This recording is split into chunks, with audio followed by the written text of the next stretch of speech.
Salut à tous, aujourd'hui dans cette vidéo je te présente les actions que je vais acheter au mois de novembre 2024 en bourse et donc on verra déjà dans le premier temps le marché comment il se comporte ces derniers temps et à la fin de cette vidéo évidemment je t'explique les actions que je vais acheter ce mois-ci. D'ailleurs tu peux en profiter pour mettre un petit like à la vidéo, ça permet de soutenir la chaîne et je te remercie grandement. Alors quelques petits rappels déjà avant de démarrer la vidéo, je vais pas faire ici une analyse complète des actions, évidemment si tu souhaites en avoir un petit peu plus précisément sur les actions que je vais présenter notamment il y en a pas mal sur la chaîne. Je vais vraiment expliquer simplement mes achats pour le mois de novembre 2024. Et ici, je le rappelle, mais je défends l'investissement long terme sur la chaîne, donc je ne fais pas du tout de trading. Et comme je le rappelle à chaque fois dans les vidéos, je ne donne pas de conseils en investissement. C'est hyper important que tu ailles faire tes propres recherches, tes propres analyses, et ça reste après tout ton argent. Alors si on regarde déjà dans le premier temps, l'évolution du marché ces derniers temps, on voit qu'on est un petit peu sur un petit plat en ce moment, mais globalement, on a eu une belle performance au mois de 2024, enfin cette année 2024 plutôt, et on voit qu'on a eu deux corrections à peu près, une en avril et puis une au mois d'août, mais globalement voilà, on a une belle performance cette année et on arrive surtout aux 5800 points, donc on est vraiment à des plus hauts en ce moment sur le marché pour l'indice S&P 500. Si on regarde déjà aussi le marché, donc c'est-à-dire ici les forward PE, notamment la courbe rose qui représente les méga caps, donc les 8 méga caps, c'est-à-dire Alphabet, Amazon, Apple, Meta, Microsoft, Netflix, Nvidia et Tesla. Et aujourd'hui, on voit qu'on est plutôt autour d'un forward PE de 28, 29 à peu près. Donc globalement, par rapport à l'historique déjà, on est quand même sur un marché qui est quand même cher. Ça c'est clair, mais pas non plus surévalué, hyper surévalué comme on avait eu d'ailleurs en 2020, 2021, on était autour des 35, 40 même, on avait eu un point plus haut ici. Donc on est quand même sur un marché cher, mais qui me fait pas non plus peur à ce point-là, au point qu'on avait d'ailleurs un peu plus sur ce moment-là, 2020, et là on avait quelque chose de très très cher. Alors si on regarde maintenant, les rendez-vous du mois. Alors notamment, le 6 et le 7 novembre, on va avoir la Fed et notamment Jérôme Powell qui va intervenir le 7 novembre pour peut-être et certainement annoncer une baisse des taux d'intérêt, notamment alors peut-être plus de 25 points au mieux. Puisqu'on avait eu une baisse de 50 points d'ailleurs au mois de septembre, donc le 17 et le 18, là on avait eu la première baisse enfin des taux d'intérêt, ça avait fait du bien aussi à la bourse. Et donc là, le 6 et le 7, on aura certainement une deuxième baisse plutôt de taux d'intérêt, mais plutôt de 25 points. Et pourquoi pas du coup, le 17 et le 18 décembre, une troisième baisse de taux d'intérêt, également de 25 points.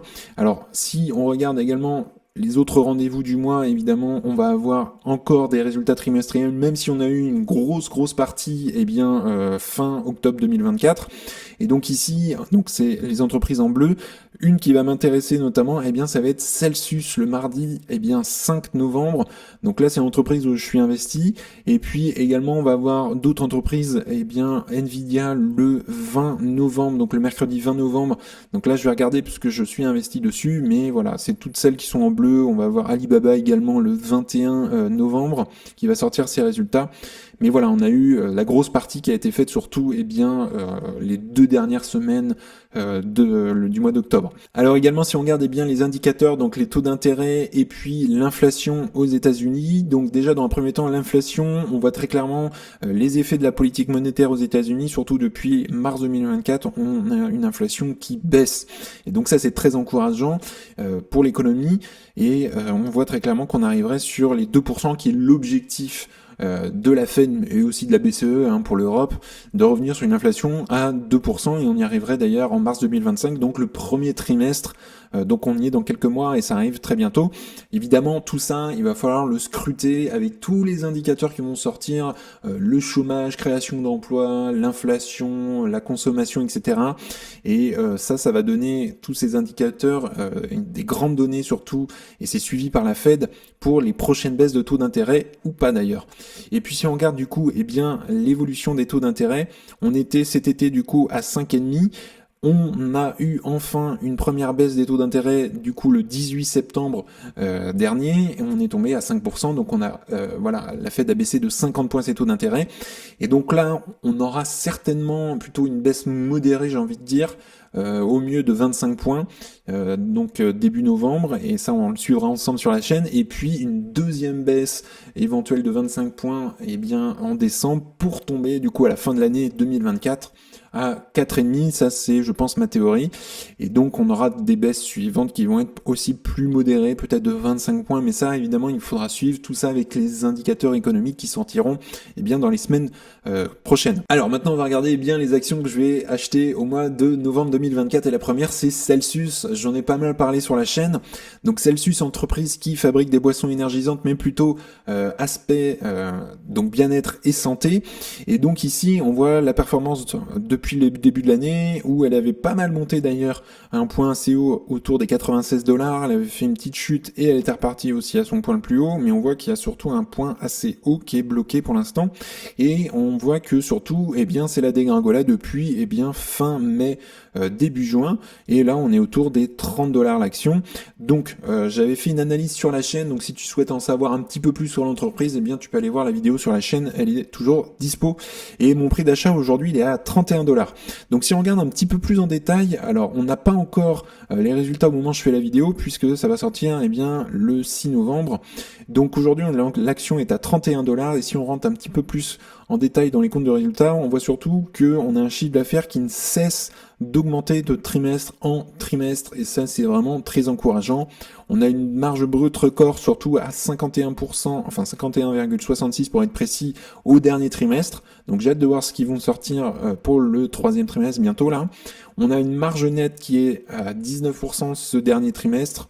Elle était un petit peu mieux au trimestre précédent, mais je le rappelle, c'est une entreprise qui est quand même très volatile en bourse et qui est aussi jeune. Donc ça bouge pas mal forcément, et c'est une entreprise aussi de croissance, donc elle a besoin d'aller chercher des capitaux. Si on regarde les flux de trésorerie également, en termes de free cash flow, donc c'est vraiment le cash disponible, une fois que tout a été payé, c'est le cash disponible. On voit qu'on a commencé très fort l'année 2024, et ensuite on a eu un deuxième trimestre vraiment moins bon en termes de free cash flow.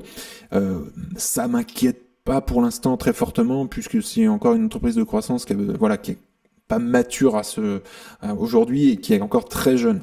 Donc si on regarde de manière très générale Celsius, on a une belle croissance du chiffre d'affaires et surtout une explosion à plus de 1 milliard en 2023 du chiffre d'affaires. On a une belle croissance des free cash flow, et elle gagne surtout de l'argent, j'ai envie de dire, depuis 2022.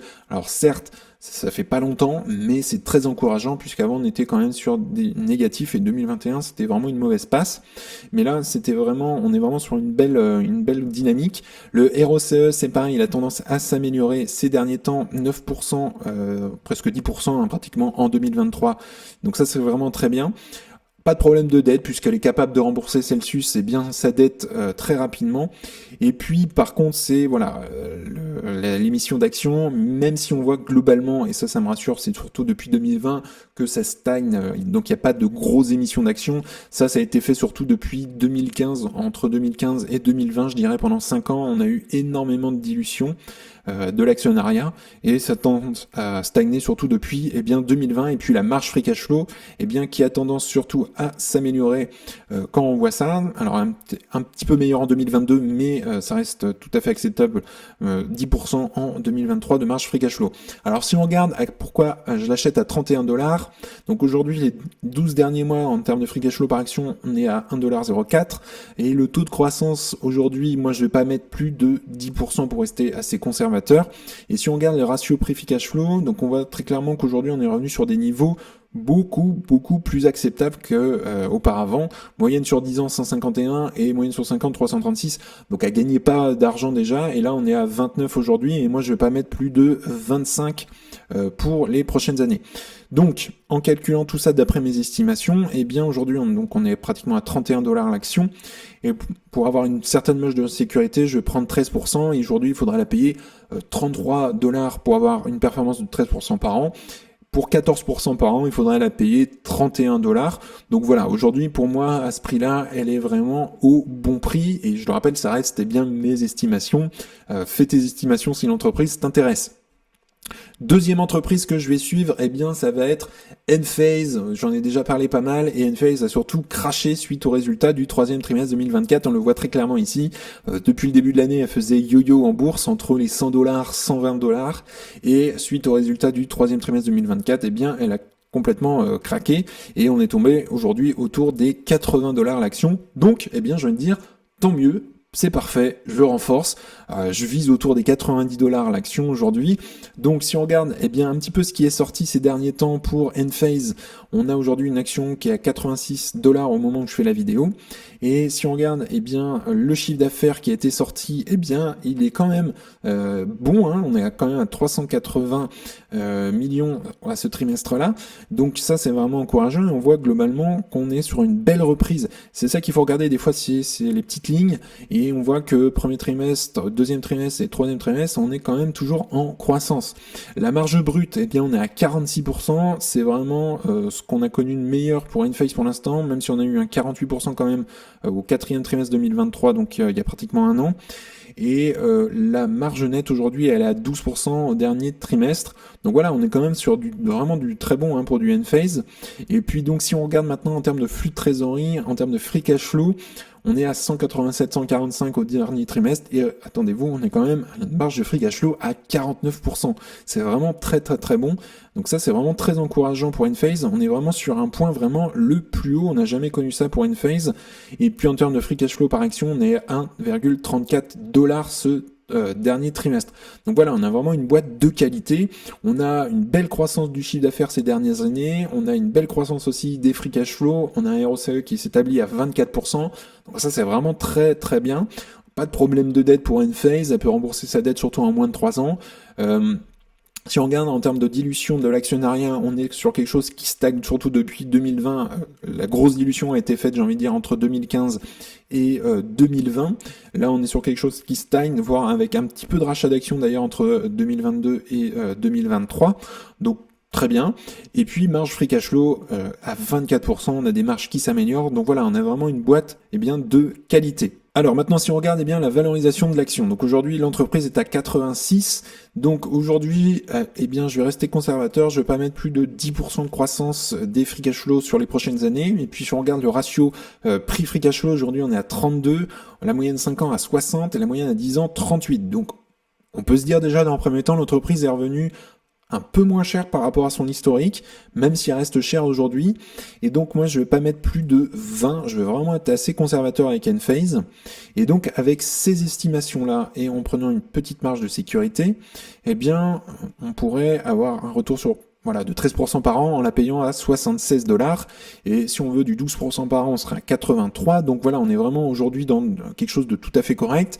Si on veut être un peu plus généreux, eh bien je la mets avec un ratio prix free cash flow de 25. Et donc deuxième estimation avec un ratio prix free cash flow de 25, pour avoir une performance de 13% par an, il faudrait la payer 90. Donc voilà, moi $90 et en dessous $90 aujourd'hui, eh bien ça me convient pour Enphase. Donc on est vraiment sur un bon prix aujourd'hui. Donc moi c'est parfait, je profite du crack tant mieux pour renforcer ma position. Et Enphase, je trouve que c'est une entreprise de qualité qui a encore évidemment de la croissance à venir. Troisième achat du mois, c'est l'ETF S&P 500 de chez Vanguard. Donc le ticker c'est VESA, je présente plus, ça fait vraiment partie de ma stratégie. Je vais pas y passer 3 plombs. Le but c'est de m'exposer surtout aux 500 plus grandes entreprises du marché américain. On voit très clairement que c'est le long terme qui fait la différence et j'achète en DCA chaque mois sans me poser de questions. Et j'aime bien mettre ce petit graphique à chaque fois sur la performance 1926-2020, donc voilà à peu près sur 100 ans. Et bien on voit très clairement que sur une journée on a 56% de chance d'être positif en ayant investi sur cet ETF. Et on voit déjà au bout de 5 ans on passe à 88 et au bout de 10 à 20 ans on est déjà à 100% de chance d'être positif en ayant investi sur un S&P 500. Moi, ça me permet surtout d'atténuer un peu le risque de mon portefeuille et de faire à minima la performance du marché qui est autour des 10% et bien par an. Alors enfin, si tu as des actions à me suggérer, n'hésite pas à partager ça sous la vidéo, donc en commentaire, je vais les regarder et j'en ferai pourquoi pas d'ailleurs des vidéos, comme ça pourra t'éclairer et en éclairer d'autres également. Et puis également, si tu souhaites aller plus loin et avoir accès à You Can Invest App, donc le premier lien dans la description, et donc dans ton espace membre, tu auras accès à ma watchlist, donc avec les objectifs de prix. Tu auras également accès aux best stocks, c'est-à-dire les meilleures actions à détenir dans ton portefeuille avec 6 critères de qualité. Également, tu pourras également faire un discounted cash flow pour estimer le juste prix à payer pour une action. Et puis, évidemment, des appels vidéo à volonté pour analyser bien ensemble une action. Ça peut être également ton portefeuille qu'on analyse ensemble. Et puis, par les bourses de manière générale. Également, si tu souhaites accéder à FastGraph, c'est le site que j'utilise pour analyser les actions, et bien tu as 25% de réduction lors de l'inscription. Le lien, il est également dans la description. En tout cas, on en a fini pour aujourd'hui. N'hésite pas à liker la vidéo, à t'abonner, ça fera grandir la communauté et puis ça me soutient. Si tu souhaites regarder une autre vidéo, tu peux cliquer juste ici.